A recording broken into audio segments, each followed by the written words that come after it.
Glória a Deus. Olá, queridos, a paz do Senhor. Só quem está feliz dá um glória. Só quem vai morar no céu dá um brado de aleluia. Glória a Deus. Olhe para esse irmão que está do seu lado, dá um sorriso, aquele sorriso que o diabo não gosta. Diga para ele, queira Satanás ou não. É Satanás ou não. Assim nem um cachorro da sua casa você bota para correr, irmão. Diga forte, diga queira Satanás ou não. Olhe para ele e diga, eu e você iremos já já nos encontrar nos céus. Glória a Deus. Pegue a sua Bíblia, abra no Evangelho de Jesus, segundo escreveu Mateus. Evangelho de Jesus, segundo escreveu Mateus, capítulo 8, seu versículo 1 e 2. Quantos irmãos estão procurando, eu quero aqui externar a minha alegria e dizer o mesmo que Paulo disse, porque dele, por ele, para ele são todas as coisas. Nesta noite só tem uma estrela a brilhar, e essa estrela se chama Yeshua HaMashiach Nenatzeret. Amém. Louvar a Deus pela vida do pastor desta casa, já se tornou um amigo. Estou sempre conectado lá nas lives, eu fico com o dedo coçando, pastor, quando eu vejo aquele povo, que não sei o que, eu fico, sabe, mas meu dedo coça. Calma, gente, bora assistir o vídeo. Eu fico querendo dar umas respostas naquele povo, mas eu seguro. Deus abençoe, muitos bens, pelo trabalho muito top que o senhor tem feito lá, em suas lives, defendendo a maior nação, a nação da promessa, que é Israel. Eu creio que muita coisa que o Senhor está vivendo e que vai viver é fruto dessas lives. Só em falar a gente já sente Deus. Irmãos, Israel é a nação da promessa. Bendito é aquele que ora por Israel. Imagine aquele que sai como defesa para a nação de Israel. Deus abençoe o pastor, a pastora. Deus abençoe vocês. Eu me sinto em casa. Eu já entrei aqui com a live ali, conectado com minha esposa, e disse onde eu estou. A gente é apaixonado pela igreja que conduz o trabalho de almas, células, que tem a visão ampla, até porque a igreja nasceu para tirar quem está lá fora e colocar aqui dentro. E a igreja da visão celular, ela tem esse entendimento e essa mentalidade. Amém? Deus abençoe aos pastores. Quem achou diz amém. Amém. Sentadinho mesmo, o texto diz, quando ele desceu do monte, grandes multidões o seguiram. Eis que um leproso, tendo se aproximado, diga, adorou. Glória a Deus.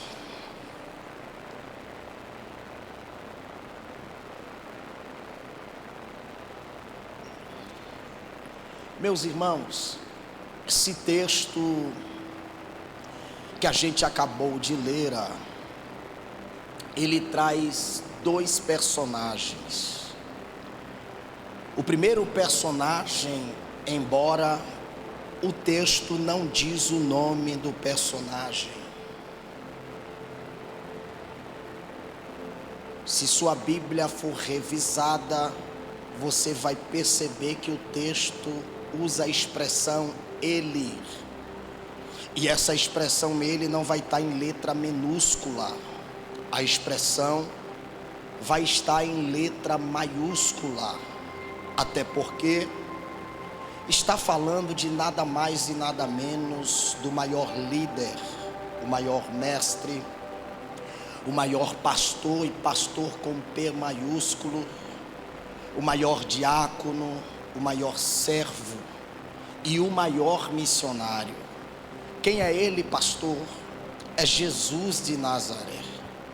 Eu sempre digo que texto sem contexto é pretexto, e texto sem pós-texto também torna-se pretexto.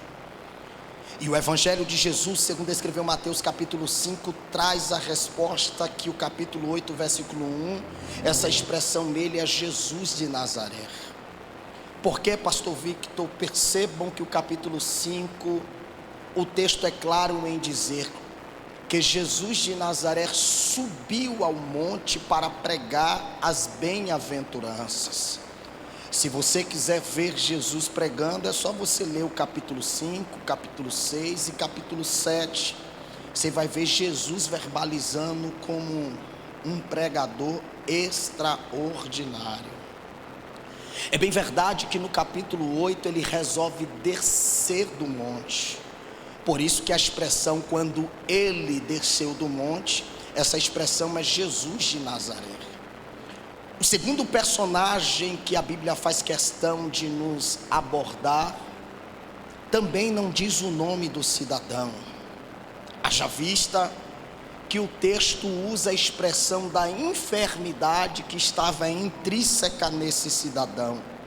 Olhando para a luz do texto, o texto diz: quando ele desceu do monte, grandes multidões o seguiram, eis que um leproso. Todas as vezes que eu leio essa expressão leproso, isso aqui me faz voltar um pouco ao Antigo Testamento e lembrar que todo cidadão que estava com essa terrível enfermidade chamada lepra, ele tinha que deixar a sua casa, ele tinha que deixar a sua família, ele tinha que deixar o seu trabalho e ir até o sacerdote para ser examinado. O texto diz que se o diagnóstico chegasse nas mãos deste cidadão positivo, este cidadão não poderia mais voltar para sua casa. Este cidadão tinha que residir, esse cidadão tinha que morar no arraial dos imundos. E lá, todo cidadão que estava no arraial dos imundos, Levítico capítulo 13, 1 em diante, a Bíblia faz questão de nos dizer de forma literal que o cidadão tinha que rasgar as suas vestes, proteger os seus lábios com sua mão direita, chacoalhar um sino com a mão esquerda e gritar incessantemente, ou seja, sem parar: leproso, leproso eu sou. Na sua estadia, este cidadão tinha que deixar a sua barba grande, seu cabelo descabelado. Este cidadão de hipótese nenhuma poderia sair do arraial dos imundos sozinho. Ele tinha que sair em grupo de 10, preste bastante atenção no que eu estou falando. Ele tinha que sair em grupo de 10, em grupo de 4, em grupo de 12, em grupo de 20, até porque eles tinham que sair em grupo para que a população não aproximasse deles. Eles saíam em grupo, chacoalhando o sino e gritando: leproso, leproso nós somos. Porque se alguém aproximar-se deste leproso, mesmo que aproximou-se, estaria com a mesma enfermidade chamada lepra. Pastor, há algum texto que lhe dá veracidade na sua fala? Claro que sim. Lembrem-se do Evangelho de Jesus, segundo escreveu Lucas capítulo 13, versículo 11, quando Jesus está na divisa entre Samaria e Judeia. O texto diz que Jesus encontra 10 leprosos, 9 era judeu e 1 era samaritano. Pastor, por que tem 10 aqui? Porque eles não estão dentro do arraial, eles estão fora do arraial. Lembrem-se de 2 Reis capítulo 7, versículo 3, 4 e 5. O profeta está passando na esquina e o texto diz que ele encontra 4 leprosos. Pastor, por que tem 4 leprosos na esquina? Porque eles não estão dentro do arraial, eles estão fora do arraial. E a lei era muito bem clara: o cidadão não poderia sair sozinho. O historiador Flávio Josefo diz que todo cidadão que residia, todo cidadão que morava no arraial dos imundos, ele entrava em um buraco, porque ele achava, irmãos, que não tinha mais solução para a sua vida.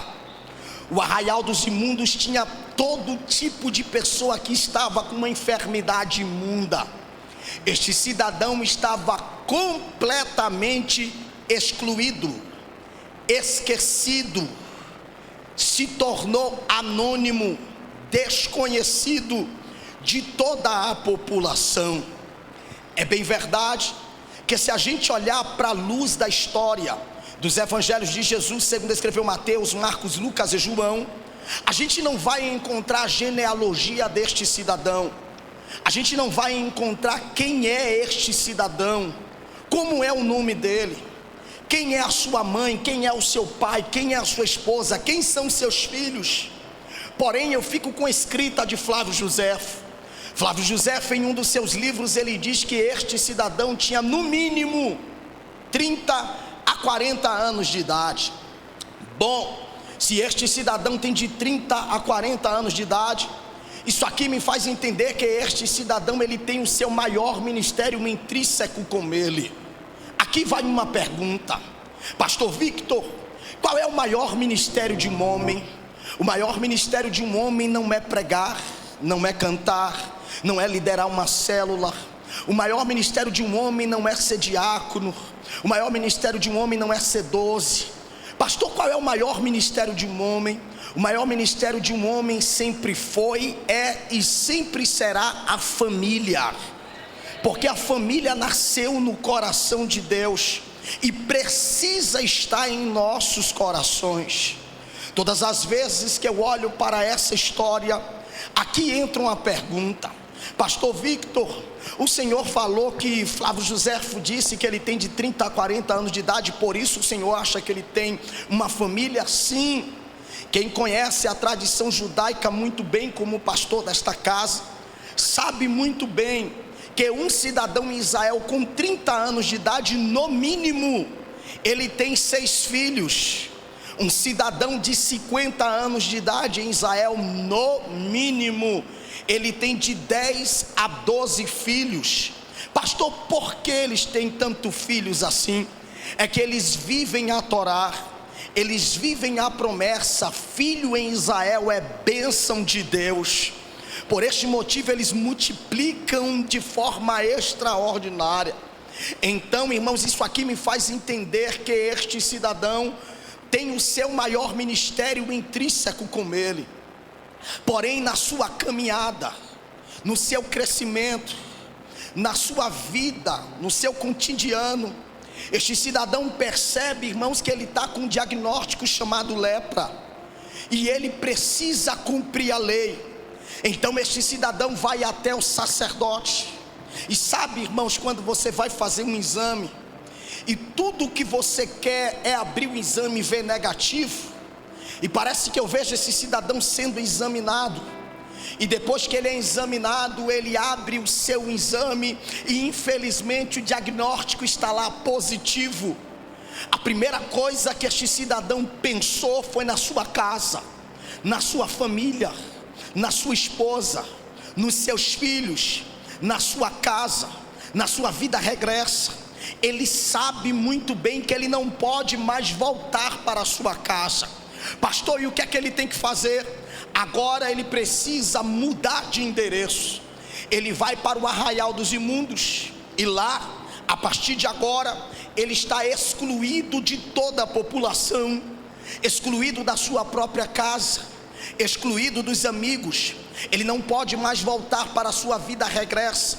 Ele não pode mais ver sua esposa, ele não pode ver seus filhos, ele não pode ver sua família, ele não pode ver seus amigos. E ele rasga as suas vestes, segura um sino com sua mão esquerda, chacoalha sem parar, protege os seus lábios com sua mão direita, e ele grita incessantemente: leproso, leproso, leproso eu sou. Aqui entra uma pergunta: qual é o homem que ama a sua esposa e quer ficar distante da sua amada esposa? Qual é a mulher que ama o seu esposo e quer ficar distante do seu amado esposo? Qual é o pai, irmãos? Qual é a mãe que ama os seus filhos e quer ficar distante dos seus filhos? Com certeza absoluta, a tristeza toma conta deste cidadão. A medicina nesta época diz que o cidadão que estava com essa enfermidade chamada lepra, ele só conseguiria sobreviver de 15 a 20 anos, ou seja, a sentença de morte estava batida na vida deste cidadão. Parece que eu vejo este cidadão no arraial dos imundos. Ele entra num buraco e tudo que ele pensa é em morrer, porque ele acha, irmãos, que a sua vida já era, os seus sonhos se acabaram. A primeira coisa que eu imagino aqui é que o espírito de depressão tomou conta da vida deste cidadão. E todas as vezes quando eu falo de princípio de depressão, eu falo de dor na alma. Todas as vezes que um cidadão está depressivo, ele não quer ver pastor, ele não quer ver pastora, ele não quer ver líder de célula, ele não quer ver ninguém, porque ele acha na sua mente que não tem mais capacidade de sair daquele lugar. Com certeza o quarto deste cidadão era este buraco, irmãos. Esse cidadão chora, a dor na alma é grande, porque ele sabe, irmãos, que ele nasceu normal, só que ele foi acometido por uma enfermidade que a sentença de morte está batida. Ele foi acometido por uma enfermidade que arrancou ele, que separou ele do seu maior ministério, que se chama família. Ele sabe muito bem que essa enfermidade que ele foi acometido tirou ele dos seus amigos, do seu trabalho, da sua vida regressa. Alguém que era conhecido agora se tornou esquecido. Alguém que era abraçado não pode mais ser abraçado. Alguém que era muito bem visto agora está sendo visto como alguém que é imundo. Então, irmãos, este cidadão está completamente excluído da população. Porém, enquanto este cidadão ele está chorando, ele está triste, ele está cabisbaixo, está tendo um culto em cima do monte. Jesus de Nazaré está pregando as bem-aventuranças, e eu gosto disso aqui, fico apaixonado. Por quê, pastor? Porque todas as vezes, minha pastora, que Jesus de Nazaré entra no cenário da vida de um homem, a história dele muda. Ele pode ser o que for, ele pode ter o passado que for, ele pode ter sido ex-traficante, assassino, prostituta, ladrão, cheirador de pó, macumbeiro, mas quando Jesus chega no cenário da história, tudo muda, porque Jesus muda e molda a natureza do cidadão.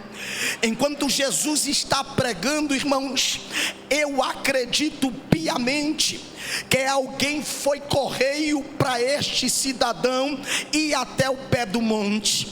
Porque aqui vai uma pergunta: como é que este cidadão aparece no pé do monte? Segundo, quem avisou a este cidadão que Jesus estava pregando em cima?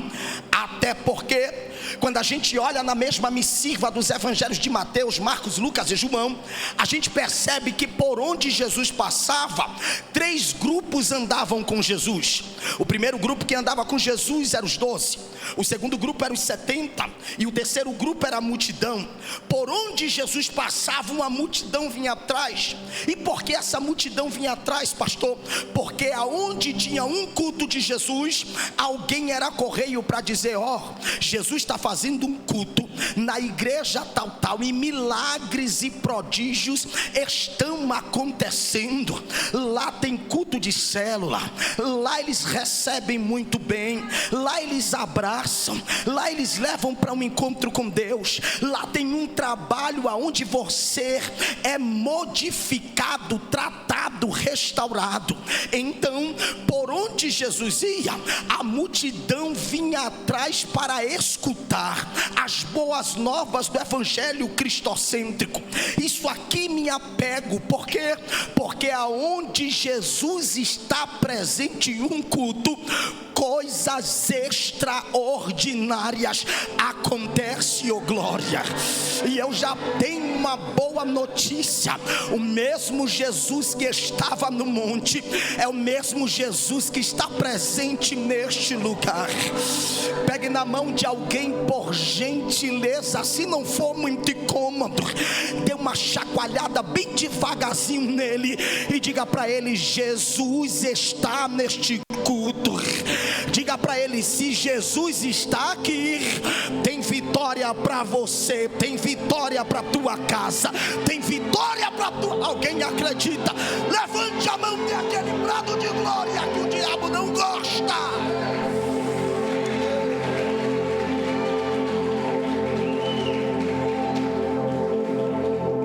Cada culto que acontece aqui, com certeza, quando um amigo seu não vem aqui, você se torna correio.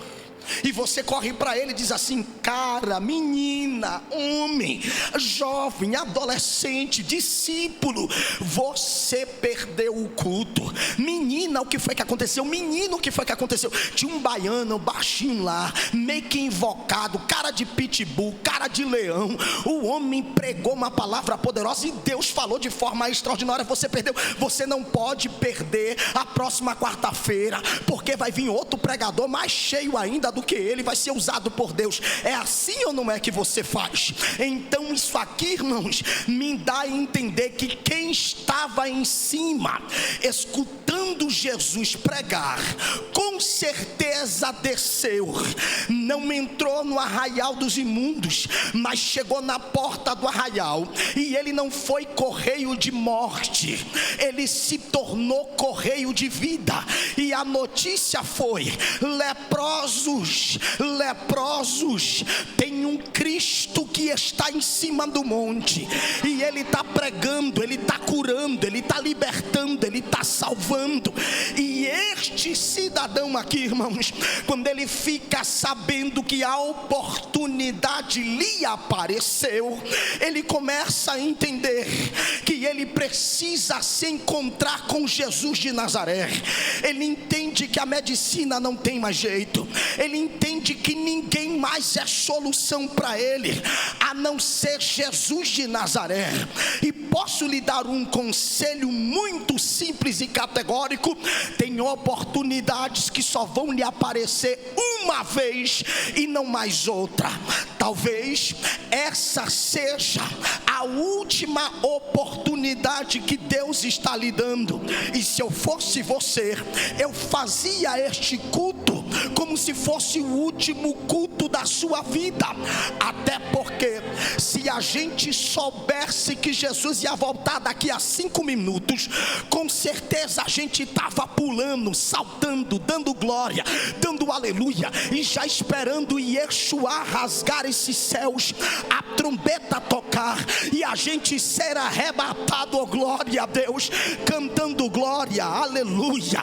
Digno é o Cordeiro de receber a honra, a glória, a força, o poder e a majestade. Porém, a gente não sabe o horário que ele vai voltar, o momento que ele vai voltar, até porque ele pode abrir os céus agora e arrebatar a sua igreja. Mas olhando na mesma missiva, irmãos, eu entendo que este leproso, ele se retira do arraial e ele não vai sozinho.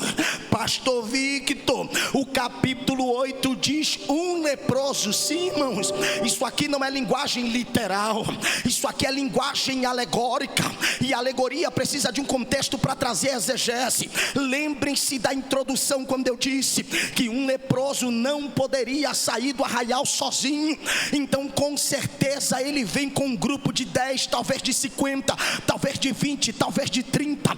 Ele para no pé do monte, porque ele não sobe. A Bíblia Bíblia diz que ele fica embaixo esperando Jesus descer.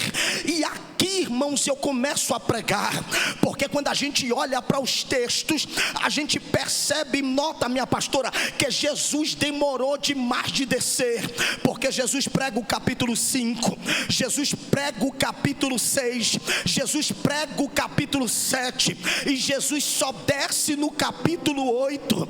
Haja vista que se tudo que Jesus fez no monte estivesse escrito em Mateus, seria Mateus todinho. Então Jesus demorou, e eu conjecturo e fico aqui pensando, Jesus demorando, esse leproso chacoalhando o sino, protegendo as suas mãos e gritando: leproso, leproso eu sou.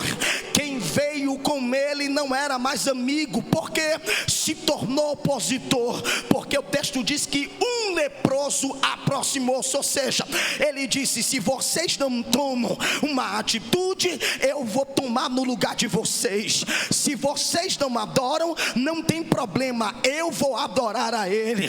E ele fica olhando para cima, parece que eu vejo passando 2 horas de relógio, e Jesus não desce, e ele está olhando para cima, e quem veio com ele está dizendo: você não está vendo que seu lugar não é aqui? Você não está vendo que seu lugar é no arraial dos imundos, aonde eu chamo de lugar excluído, de lugar esquecido? E quando ele olha para cima, ele está dizendo: o propósito sempre será maior do que as dificuldades. Eu vou falar algo aqui para você dar um glória. Todas as vezes que você, jovem, todas as vezes que você, mulher e homem, está na posição, Satanás sempre vai tentar usar alguém para te tirar do lugar certo. Só que o leproso tem visão, porque quem tem convicção da sua chamada, ainda que Jeová demore, ele não sai do lugar. Ainda que Deus demore de descer, ele está dizendo: eu não saio daqui enquanto Jesus não voltar. Eu vim aqui pregar para alguém que está esperando a bênção. Eu vim aqui pregar para alguém que está esperando a vitória. Eu vim aqui pregar para alguém que está dizendo: Deus, eu estou quebrado mais do que pau de terceiro.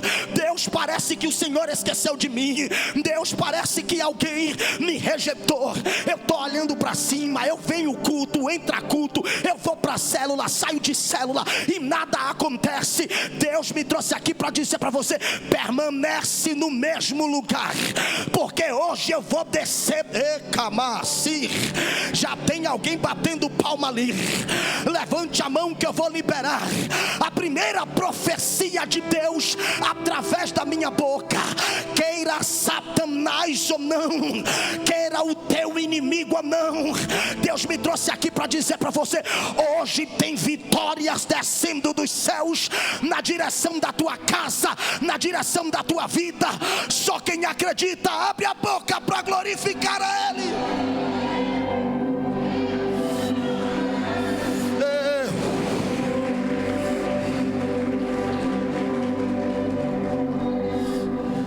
Olha para cá. Ele está parado no pé do monte, ele está olhando para cima. Jesus não desce, e parece que eu vejo passando 4 horas, 5 horas. Os leprosos estão dizendo: eu estou dizendo, não era para você estar aqui, era para você estar no arraial dos imundos. Só que ele continua olhando para cima, esperando Jesus descer do monte. Só que Jesus não desce, irmãos. E aí eu fico com a Bíblia, porque o capítulo 7, desculpa a minha simplicidade, mas se tu não der um salto da cadeira, dá um brado de glória, dá um brado de aleluia, é porque tu está desviado. Por quê, pastor? Olha para o capítulo 7, versículo 28 e 29.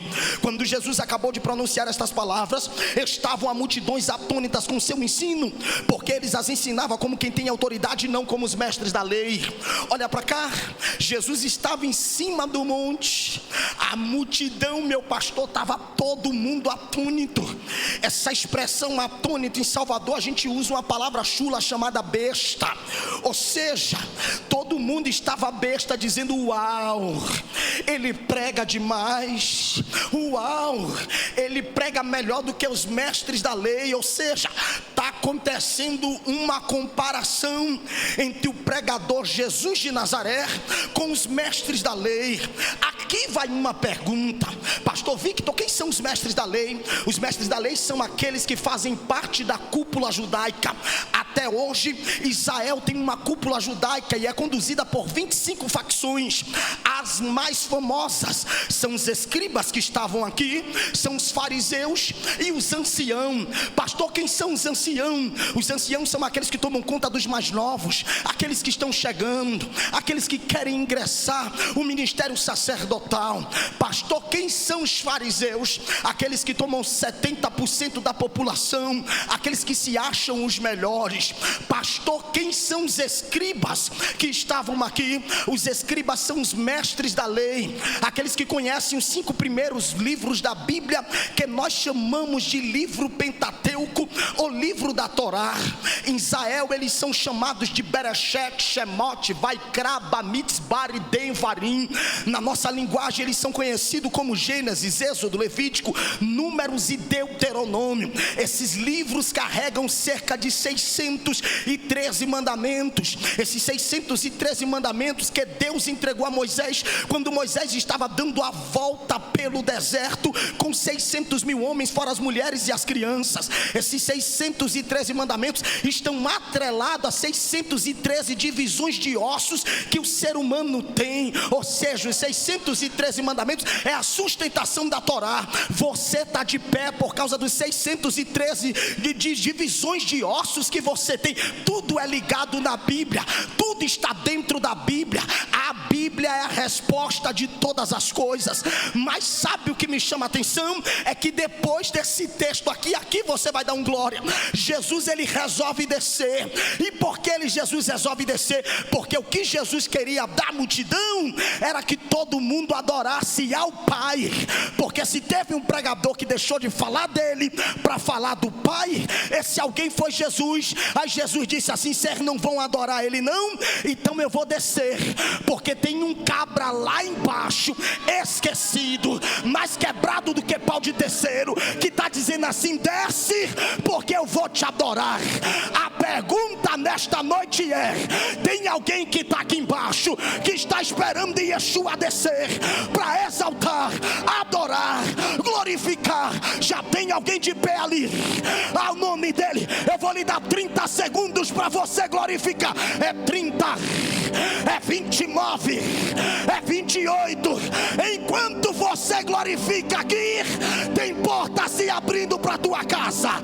Enquanto você glorifica, Jeová está dizendo: eu arrebento as cadeias, eu quebro as cadeias. Sou eu que abro porta, sou eu que complico, sou eu que descomplico, sou eu que faço todas as coisas.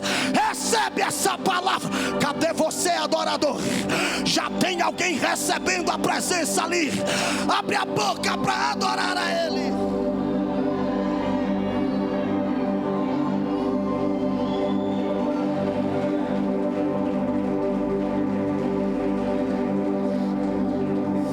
Pega na mão desse crente, por gentileza. Pega na mão dele e diga para ele que é vitória. Não, fala mais forte, diga para ele que é vitória.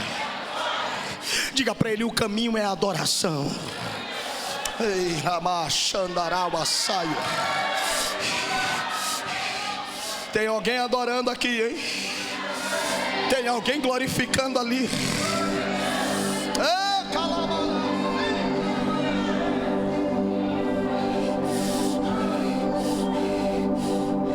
Olha para alguém e diga: esquecido por alguns, rejeitado por muitos, mas lembrado por Yeshua.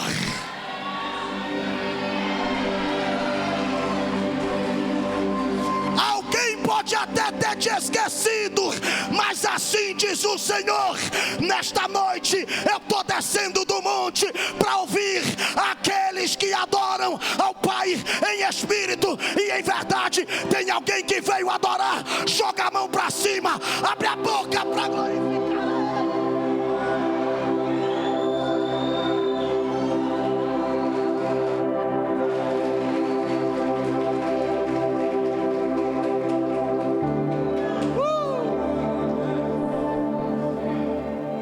E sabe o que é que mais me chama a atenção?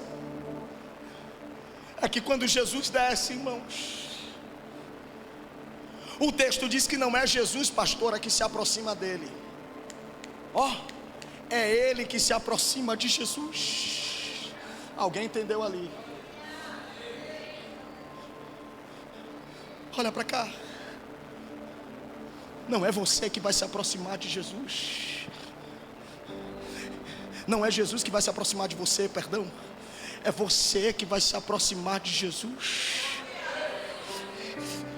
E aí eu fico impactado, porque o texto diz que ele se prostra e ele começa a exaltar e adorá-lo ao nome do Yeshua. E sabe o que é mais lindo? E aqui eu fico com uma Bíblia, para não comentar nomes, até porque está sendo gravado. Eu já vi um dos maiores escritores do mundo escrever em um dos seus livros, e ele diz que o lugar define a excelência. Aonde você vai chegar? Eu discordo. O lugar pode estar em ruína, mas se você tem a promessa, irmãos, quando você chega a esse lugar, se torna abençoado. Olha para cá. Eles estavam em cima, mas eles não adoraram. Pastor pegou lá, mas o leproso estava embaixo, esquecido, doente, quebrado. Jesus disse assim: eu vou dar importância não é aos de cima, eu vou dar importância ao meu pequenino. Ai, ai, ai. Ô pequenina, ô pequenino, eu não vim aqui pregar para quem está em cima, eu vim aqui pregar para você, pequenino, que está mais quebrado do que pode ter sido. Está na prova, está no deserto, está na luta, está na adversidade, está em dúvida da tua chamada. Jeová me trouxe aqui para dizer para você: eu estou descendo do monte para ouvir a tua adoração. Pega na mão desse crente e diga para ele: ele não esqueceu de você. Diga para ele, pelo menos para 3 pessoas, diga: eu não esqueci de você. Ele não esqueceu de você, ele não esqueceu da tua família. O que ele quer é alguém que está disposto, em meio à prova, à luta, a adorar a ele, glorificar a ele, exaltar. Já tem alguém de pé aqui, já tem outro de pé ali. Tem alguém que veio adorar? Joga a mão para cima. Cadê essa geração de adoradores?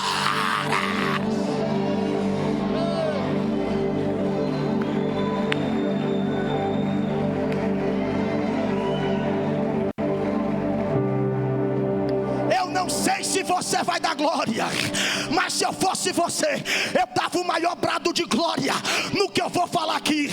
Porque, pastor, tudo que Satanás queria, minha pastora, é que essa geração de jovens estivesse agora na esquina, talvez com a arma na cintura, talvez com um pino de cocaína na mão. Talvez você poderia estar na esquina namorando, rodando a bolsinha, mas o amor de Deus chegou. Ele trouxe você para aqui, formou você, restaurou você, fez você de uma geração de adoradores. Tem alguém que veio adorar a Ele, tem alguém que veio exaltar a Ele.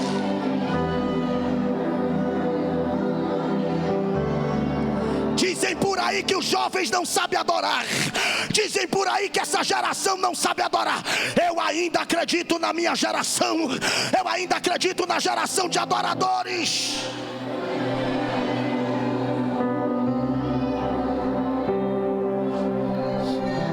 Olha para alguém, diga: não importa a sua posição. Diga para ele: não importa o lugar, não importa a dificuldade, não importa o problema, não importa o deserto. O que Ele quer é que você adore a Ele.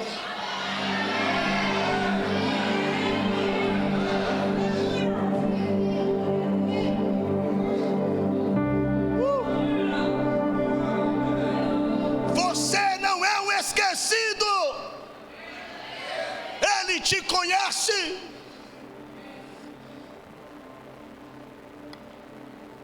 Esquecido por alguns, esquecido por muitos, mas lembrado por Jesus. Ele se prostra e começa a adorar. E tudo se encaixa, irmãos. Por quê, pastor? Porque tudo que... Irmãos, desculpa, tá? Sou assim mesmo. Nasci no fogo. E não estou acostumado com fumaça. É, isso mesmo. Não estou acostumado com culto e geladeira. Estou acostumado com a unção, com a graça, com o poder. Olha para cá. Olha para cá. Posso lhe dizer uma coisa? Deus é tão extraordinário que Ele sabe onde você está, sim ou não? Só que João capítulo 4, versículo 23 diz assim: eu estou à procura.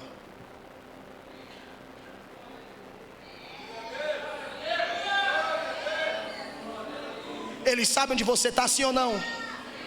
Só que por que Ele está à procura? Porque Deus, Ele é igual àquela rádio. Você está procurando aquela rádio, aí fica assim, ó.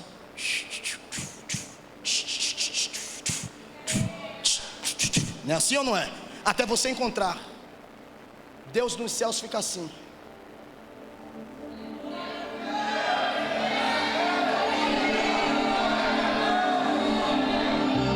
Achei. Aí ele diz assim: acabei de achar um povo. Que povo, pastor? Esse povo aqui, ó, atraídos pela cruz.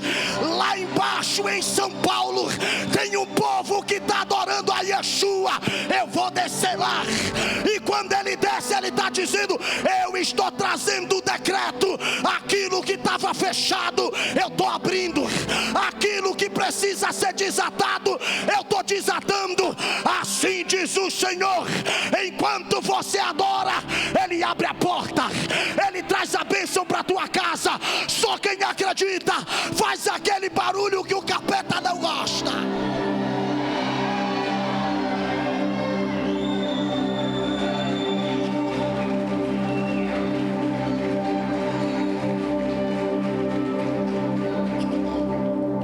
Só que esse cidadão começa a mexer comigo agora, e vai começar a mexer com você.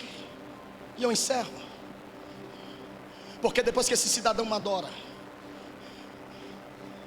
ele toma umas atitudes que é meia... Ele chega ao extremo. Por quê, pastor? Depois que ele adora, ele talvez se levanta. Ele olha para Jesus e olha o que o texto diz. Ele diz: Senhor, seja feita.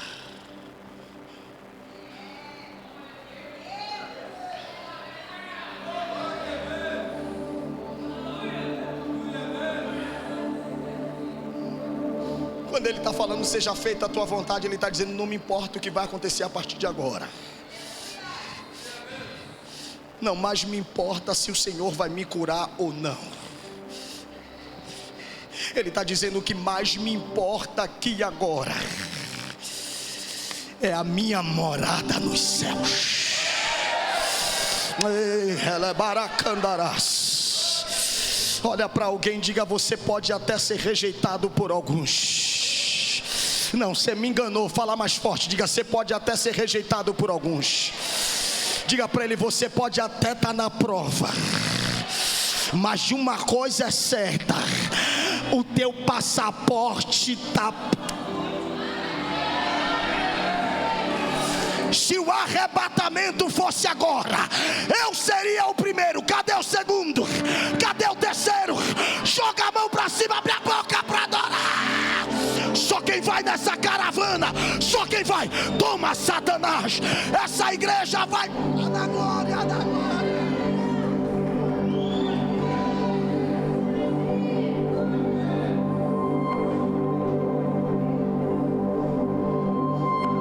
Não importa a sua dificuldade.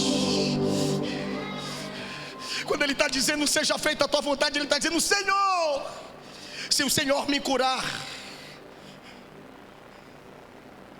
eu vou voltar para o berço materno da minha mãe. Eu vou voltar para minha casa e rever a minha esposa. Eu vou rever os meus filhos, vou abraçá-los e vou contar quem eu encontrei e o que aconteceu comigo. Mas ele está dizendo: se o Senhor não me curar, eu vou voltar para o arraial dos imundos, eu vou rasgar as minhas vestes, eu vou ser excluído por todos, mas abraçado por ti. Ei, Ramar, eu vim aqui e fiz esse arrudeio todo para te dizer: a sua casa pode estar destruída, o teu casamento pode estar em ruína, a tua casa pode estar um vendaval, mas hoje, quando você chegar, você vai chegar dizendo: quando eu colocar os pés, Yeshua vai chegar junto comigo, queira Satanás ou não.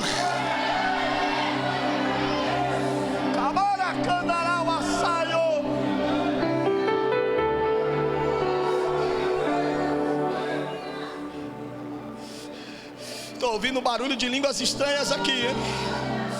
Ei, calabara candarau assaio. Deus veio aqui falar com alguém que estava dizendo: eu estou esquecido. Você vai ter que ser esquecido por alguns, esquecido por outros de dentro, mas Deus está dizendo: eu não esqueci de você. Hoje eu desci dos céus para ouvir a sua adoração, e enquanto você adora, eu mudo o teu destino profético.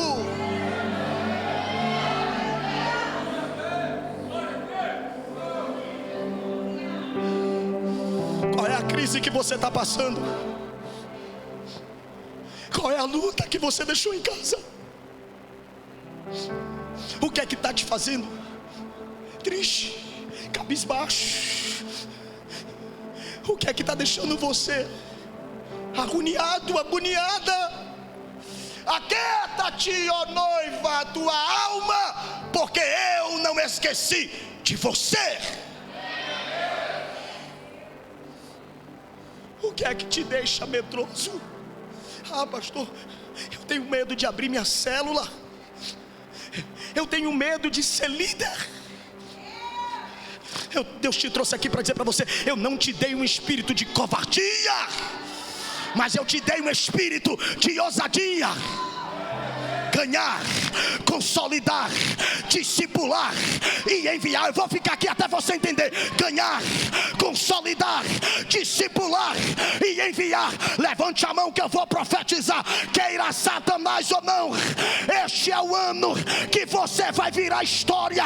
Mas o ano de 2024 vai ser almas, discípulos, almas, discípulos, alma, discípulos. Só quem acredita, abre a boca para adorar a Ele.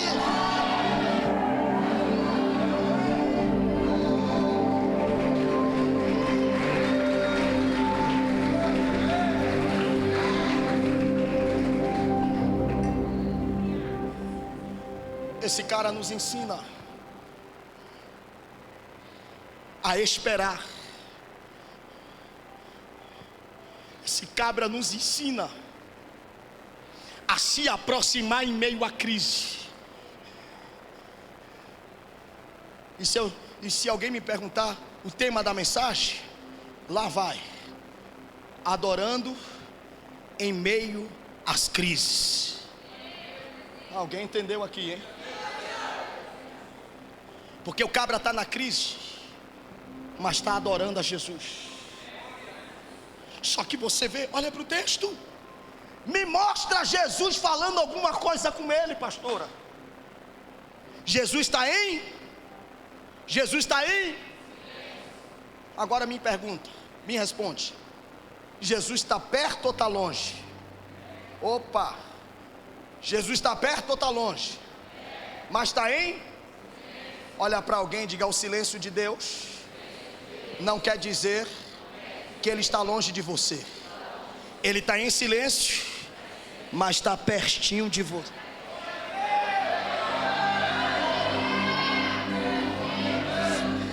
Olha para alguém e diga: o silêncio de Deus é resposta para aquilo que Deus tem para a tua casa, para a tua vida, para o teu ministério.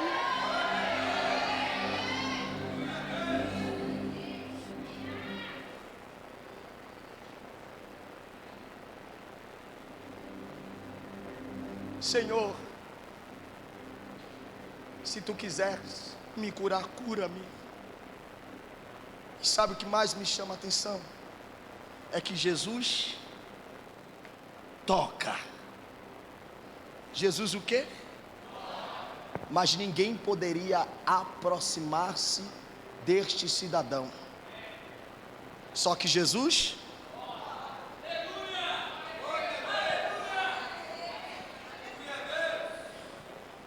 Desculpa a redundância, mas é para entrar na sua mente, só para entrar na sua mente. Olha para alguém e diga: para de procurar quem não resolve os teus problemas.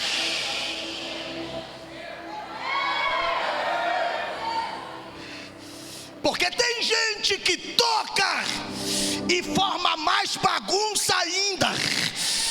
Alguém entendeu aí, hein? Aí Jesus está dizendo: só eu posso tocar nos teus problemas, só eu posso mudar o cenário da história. Não adianta postar no status do WhatsApp, não adianta postar em Instagram, não adianta postar em Facebook, não adianta ir para a panelinha. É Jeová dizendo: entra no teu quarto, fecha a tua porta, ora em secreto, porque em público eu vou te honrar. Vai para a liderança, vai para o pastor, para a pastora, eles vão te dizer o que você deve fazer. Futuca esse crente aí com esse cotovelo e diga aí: só Jesus, só Jesus. Futuca ele diz assim: só a liderança, só a liderança, só a liderança, só a liderança. Pergunta: por quê, pastor? Olha o que Jesus diz, encerro. Pastora, se ele não der um salto aí mortal, não me chama mais não. Por quê, pastor? Olha o que Jesus diz. Jesus disse assim, ó: vai-te. Ou seja, quando ele levantou, a cura aconteceu. Aí já que a cura aconteceu, Jesus está dizendo: ó, eu conheço a lei mata, a lei não tem graça, porque eu sou a graça, e a lei ela gosta de matar. Então vai e não conta a ninguém.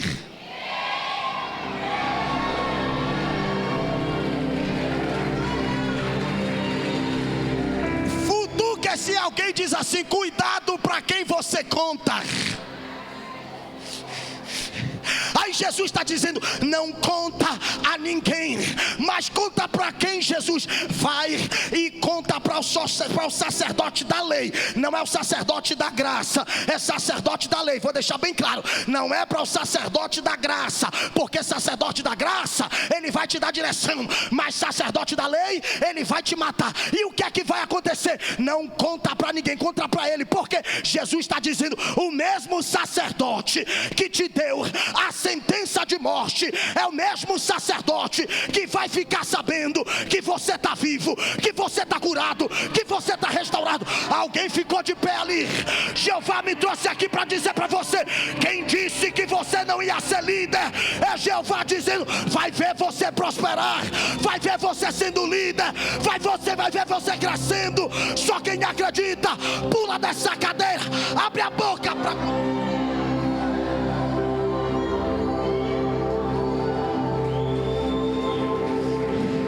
Dá uma chacoalhada nesse irmão para ele acordar.